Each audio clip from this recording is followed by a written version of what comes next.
Hank's story. Like other kids, he grew up with Hank, a divorced 47-year-old, began looking at Playboy regularly in his early teens. Although initially, he didn't consider it pornographic, it didn't take long for Hank to make sexually provocative photos the focal point of his masturbation. At 17, he had a relationship with a girl for the first time, and got her pregnant. They were forced by their parents to get married. Even though Hank's young wife liked sex, and was eager to have sex with him whenever he wanted it, he was surprised to find himself still needing to regularly masturbate to porn. Hank says, "I never found personal sexual satisfaction being with my wife.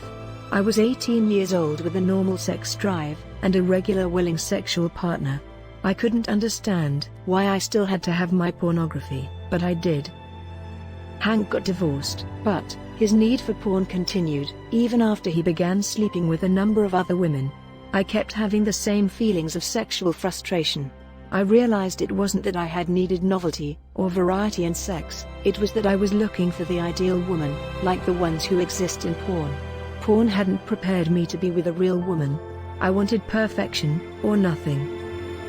In the years that followed his divorce, Hank got more heavily involved with porn. He says, "After my marriage I felt like a starving man at a banquet.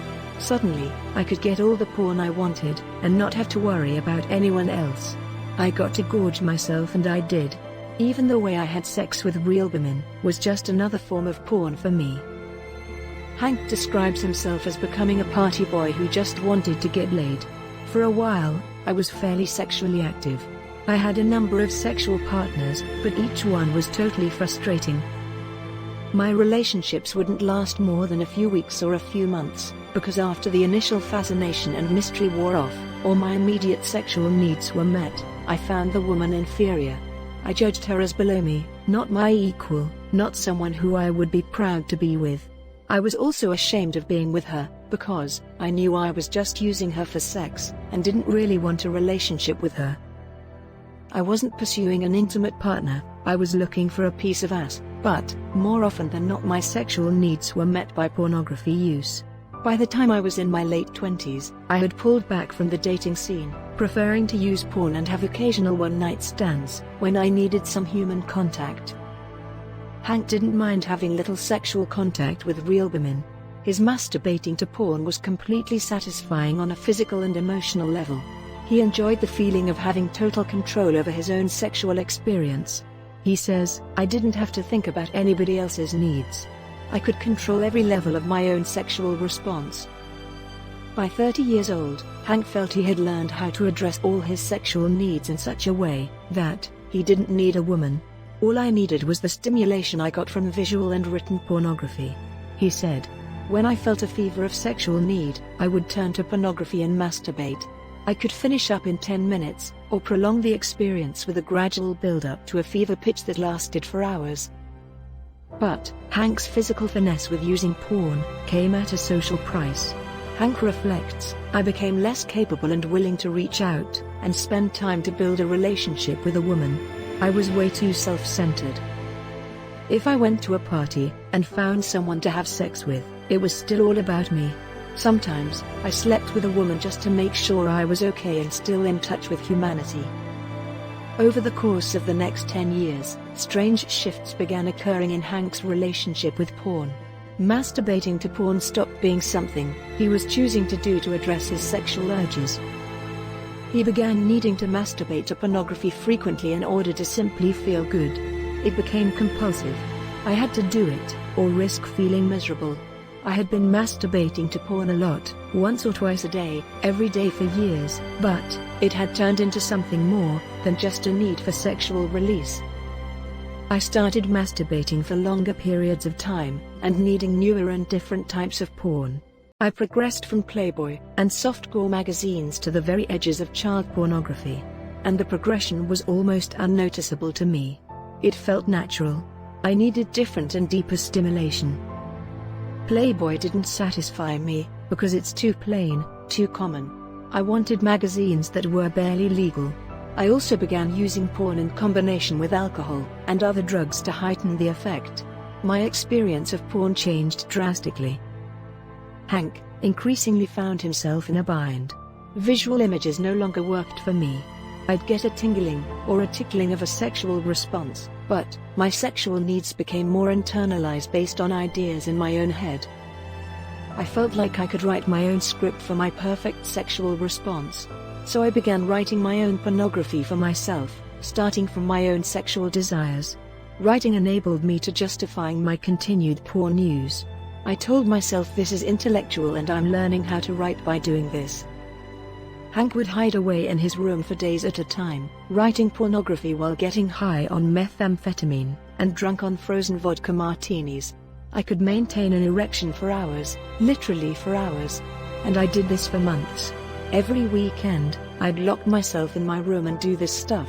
It started out as something great, but quickly became very, very unsatisfying. I started feeling bad for staring at a picture of a woman, for using her body parts this way and not caring a thing about her. I'd use her image, until I no longer found her interesting, and then drop her in the trash. I felt ashamed for her and for myself.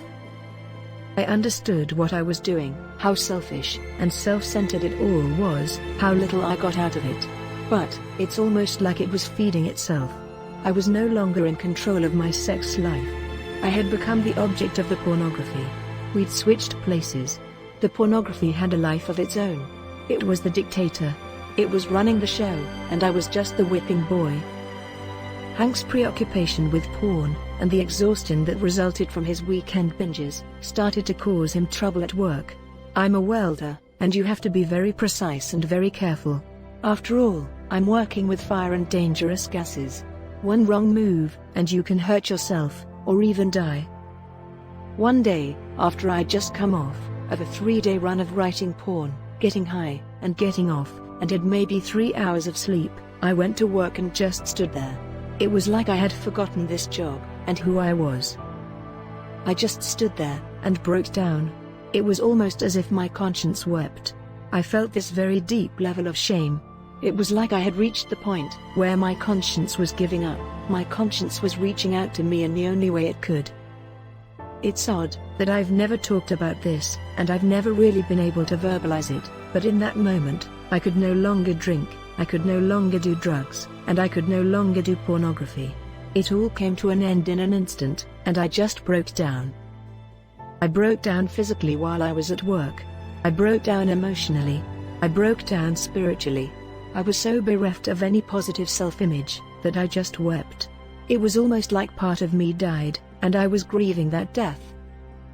I was no longer able or willing to do that to myself anymore. No longer willing to give that much of myself away. I just wanted to feel whole again. Hank reached bottom from the inside. No one caught him using porn. No intimate partner threatened to leave him. He didn't lose his job. Porn use sent him on a gradual slide into a psychological and spiritual abyss, where he lost touch with his values and who he was as a human being. He came to realize that, no matter how cocky he'd been, believing he could fool others about his secret behaviors, he wasn't able to hide what he'd been doing from himself. He reached his own personal and moral limits. Emotional breakdowns are often the result of an unresolved internal conflict about what we are doing or not doing in our lives. The psychological pressure we feel inside gets so intense that it explodes from our subconscious, where it has been lurking all along, to our conscious state. And as it does, it triggers mental exhaustion and collapse. Hank's mental and spiritual breakdown was a natural consequence of having ignored his core values, feelings, and needs. His breakdown triggered the realization that he no longer wanted to be doing porn and other behaviors that weren't healthy and good for him physically, emotionally, and spiritually. Hank's hitting bottom experience allowed him to see that his life had become unmanageable. He could no longer deny the fact that his problems with porn, drugs, relationships, and masturbation had spun out of control. As Hank reflects, the line between extreme self-indulgence and inevitable self-destruction is very thin.